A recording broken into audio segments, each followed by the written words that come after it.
Hey guys, thank you so much for your patience. I know I'm late getting this review to you, but I have to say, this part 7 was absolutely my favorite part thus far. Let's talk about it. And I'm like, come on through, Cookie. I want to pull my soapbox. That's basically it. Let's talk about drag and all its forms.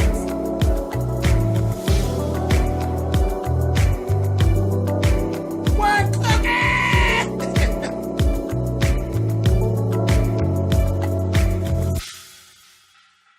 Hey guys, thanks so much for clicking on the video. This is my review for the assassination of Gianni Versace. It is part 7, and like I said, this was my favorite of the installments so far. I was late. I've had a crazy week. I won't even go into all that. This review is coming to you late, but I thank you guys for your patience. And let's go ahead and get started. I'll say that I like this one the most because it really focused in on the relationship between Donatella and Gianni and how Donatella became to be the Donatella that we know. How she reached basically her full potential as far as being a designer. It was very interesting to watch. We start right off. It's 1992 in Milan, Italy, and we're at the fashion house, the Gianni Versace fashion house, and Gianni is actually pushing Donatella. She had met with the designers at the house, and she was just kind of there. She has ideas of her own, and she kind of doesn't push them. She didn't push. She just kind of oversees what they're doing, and Gianni kind of knows that, and he's pushing her to be great, and he's kind of rough. He's kind of rough with her. But he wants her to supersede him, and that's all that it is to it. And she was doubting herself because they were actually going over some design. She had a design that was really sharp that she had in her hand, and the other designers were kind of collaborating, and it was just like she wasn't there. It was like she was overseeing them. And she kind of balled hers up and kind of threw hers away, and I was like, don't tell her. What is that about? But anyway, it is what it is. She's, some self-doubt. And the funny part is the person that ended up telling, because Gianni ended up, when she took the designs into him, and you could see him starting to become physically ill. And it was more of a whisper. They hadn't said anything to the people or anything like that. She takes the designs from the designers in there, and he looks at it and says, where are you at in this? Because this is not you. This is what they're doing. This is not, I don't see your design aesthetic in here. And she's like, oh, blow it off. He damn near cussed her out. And the one that she can't stand the most, Antonio, is the one that ended up telling Gianni, you need to go, because she ended up walking out. He made her cry and everything. But it was the push she needed. He told her, you go out there and you got to figure out another way to be. You can't be mean like that to her. He said, I'm not afraid of your meanness. I'm not. And we see that Gianni, he got a mean streak in him, which most artists do. We do. It's the way it is, especially when we're not getting our way. But he told him, you go out there and you need to apologize to your sister and figure out another way to do it. That ain't it. And he went and he got her and he apologized. He brought her back. He told her, we will design a dress together, you and I. And baby, they got to working and they were going back and forth, and he used her as his muse, and they just collaborated. And he took his belt off. He had some other stuff wrapped around her, and he's looking at it and all of this. And then he took his belt off and put the belt around her neck, and look, she's like, okay. He sat down and he finished sketching, because that's what she said. I'm not a great sketcher. He said, it doesn't matter the quality of the sketch. What matters is the idea behind it, and as long as you portray that idea, and that is very important. Fashion illustrators are just that. That is their job. Their job is to do fashion illustrations, and they be beautiful and they look good to go into a magazine. A fashion designer, who cares what the illustration looks like, as long as they know double seam, single seam, double stitch. You know what I mean? It doesn't matter.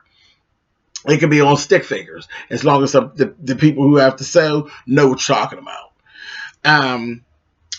He told her, she said, she said, this dress, when she looked at the design, she's like, this is it. This is going to be beautiful. This is going to be something. And he's like, he said, this needs, he said, this is Naomi. This needs Naomi. He's like, no. She's like, yeah. She's like, this dress is going to be really good. It needs a model. He said, no, it doesn't. It needs Donatella. This dress is not my legacy. It's yours. Baby, when I tell you, that was like my favorite moment of all of this stuff that we watched for the last 7 weeks. That was my favorite moment. And then he ended up taking her, baby. They got the dress done. You all know the dress. It's the dress when they first showed. It was at the 100th Vogue anniversary gala. And she came in with this black cape. Well, I was done with the cape. I was like, yes, bitch. You better show up in a cape, bitch, and let them have it. And, she got this blonde hair pulled up and, a knot in the top and the back hanging down. I said, Miss Donatella's getting ready to let the kids have it. Baby, he took her cape off. It's the dress with the first time you seen the dress with the leather belt buckles and all of that. It was that very much that high fashion dominatrix. And Gianni's the one that busted that onto the runways, baby, and turned the runways out. She was on there, baby. The people on the red carpet were looking at other people. He was standing there holding her hand, baby, and he took her and pushed her head up. He said, let's go. Baby, she walked onto the red carpet, baby. It was over. I said, yes. Folks got to turn around and running and give a Donatella, Gianna. I said, yes, God, honey. I remember this. I remember when that happened. I remember when it all hit the papers. Her in that dress. I was like, oh, I remember this. And child, Miss Donatella was so clean. Well, in this incident, it wasn't Donatella, but I remember seeing Donatella too. But it was Miss Penelope Cruz, baby, was so in this dress. I said, quit playing Penelope with these people. And he told her, he said, He said, you're going to be a star. And she did. It was like she became like a runway slayer that day. She's just regular people, And then it got to a point where this is when we start to see the Donatella Gianni Versace duo thing start happening, because Gianni is very much how I was when I first started designing. I don't care anything about ready to wear. I care, and I'm really don't care about it now. I love one of a kinds. I love runway pieces. I love statement pieces. That's me. That's always been me. I've always been. I wanted to do gowns. I wanted to do costumes. I wanted to do wedding gowns. I don't want to do no bridesmaids. Damn the bridesmaids. I don't give a shit about them bitches. I want to do the statement piece. That's always been me. And that was Gianni. Gianni's he's going for the punch. And Donatella's like, it's okay. Because he got pissed off, baby, because the numbers were down. They had met with the accountant and the numbers were down, and she was saying, everybody loves the dress, everybody talks about the dress. And there was bad press versus good press. All of that's good though. That's the best dress and worst dress. You just need to be on the list, period. And Donatella's like, that's right. Women want to wear. Women admire the dress, but they don't want to wear that dress. Women don't always want to be somewhere and be the person that everybody's staring at. They need to have something on that they can. So did we do another version of the dress that is more wearable? Honey, Gianni was like, what? A dress design is just that. It is a dress design. It lives and breathes on its own. I'm like, I've been there with you, but for the money and the numbers, there's got to be a ready-to-wear line. You have to have a ready-to-wear line along with this other shit that goes on the runway. You just have to. It has to. It doesn't work That way you can't just do all runway pieces and make all your money unless you do, if you're a costume designer, then yeah, but a regular fashion house has to have ready to wear to sustain the business. And that's where Donatella fits in. And she's like, mm-mm. And she talked to him and he opened up. So that's they meshed together, and that's how we got the Donatella that we know of today. That's where she got her confidence from and all of that. So I loved seeing all of this. And then we actually got to see at the end of this episode where it actually switched hands, basically, or started to switch hands when Gianni was in there snapping out, carrying on, and it was right after the little argument they had about the ready to wear stuff. And he couldn't hear. And he was getting very frustrated. And, they went on, they ended up going to the doctors and all that. And here it was, he had a cancer. It was some rare form of cancer that attacked his hearing, and he had some hearing loss. And that's when he ended up moving to Miami. And Donatella stayed behind in Milan and started to run the fashion house. Again, how we got to know the Gianni that we know and the Donatella that we know. So that was really, really good. Really, really good. Now, in all this time, of course, we can't do an episode without finding out what's going on with old Andrew lying-ass Cunanan. So in 92, he was actually living with his mom. He was living with his mom.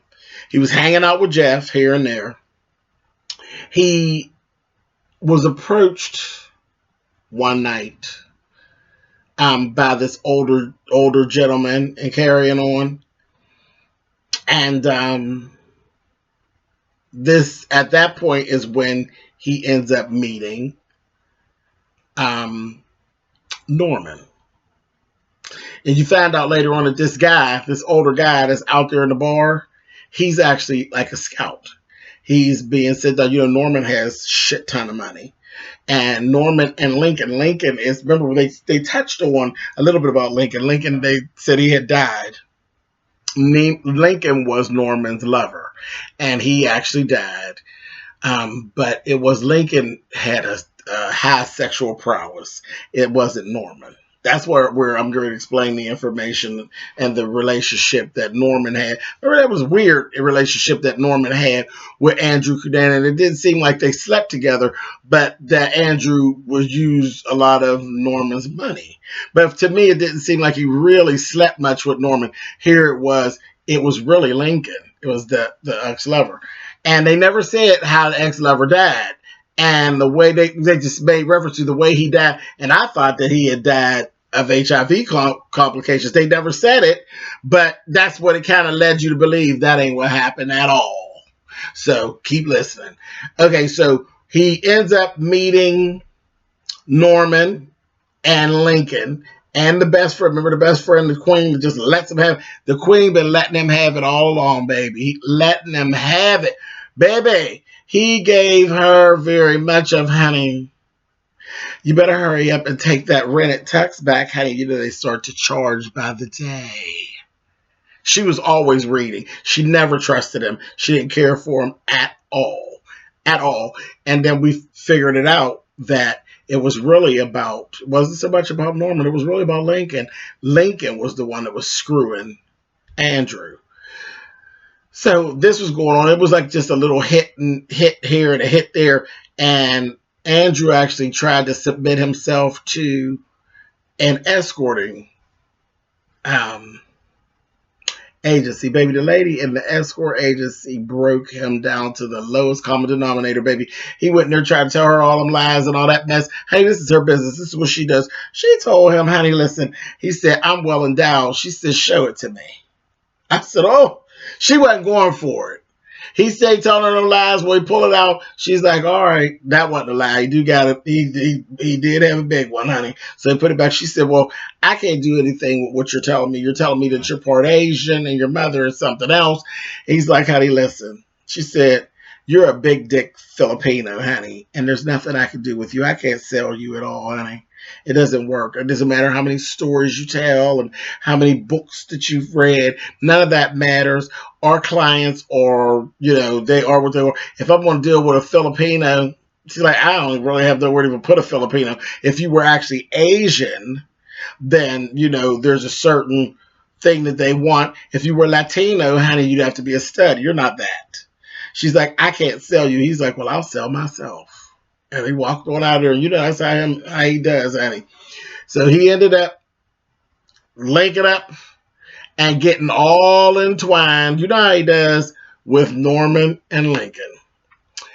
Then he goes and he gets a little ahead of himself, and he takes his little credit card that he has from Lincoln, and he goes on out. And he really didn't deal with Norman much. He dealt with Lincoln for the most part.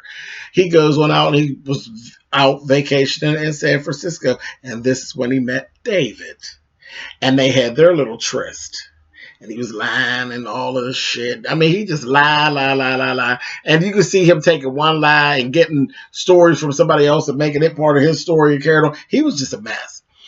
But he goes to that hotel room, and he really, you know, David, again, the more I see of David's story, David was on the trying to be on for the come up, honey. He was so impressed by all of that. And he never really was crazy about him. And this is before Andrew got crazy. Andrew literally hadn't gotten stone cold batty yet, but he literally fell in love with David. Like, I think it was like one of those love at first sight type of situations.